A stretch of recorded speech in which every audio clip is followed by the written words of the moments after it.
आए खुदावंद, आज मैं आपके हजूर आती हूँ और दाऊद बादशाह की तरह दुआ करती हूँ।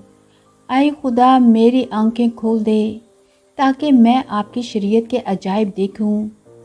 आए पाक रूह, मेरे कान खोल दें ताकि मैं आपकी आवाज़ सुन सकूं, क्योंकि यीशु ने फरमाया है, मेरी भेड़ें मेरी आवाज़ सुनती हैं और मैं उन्हें जानता हूं और वो मेरे पीछे पीछे चलती हैं।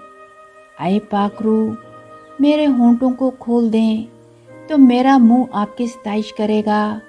मुझे ऐसा दिल दें जो आपकी हदायत को समझ सके। मैं अपनी अक्ल पर भरोसा करना नहीं चाहती, बल्कि अपनी सब राहों में आपको पहचानना चाहती हूँ।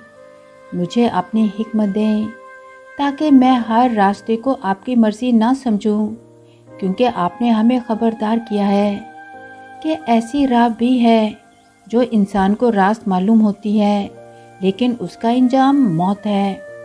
आए खुदावंद, मैं अपनी ख्वाहिशात पर चलना नहीं चाहती, बल्कि आपके पाक रूह की रहनुमाई से जीना चाहती हूँ।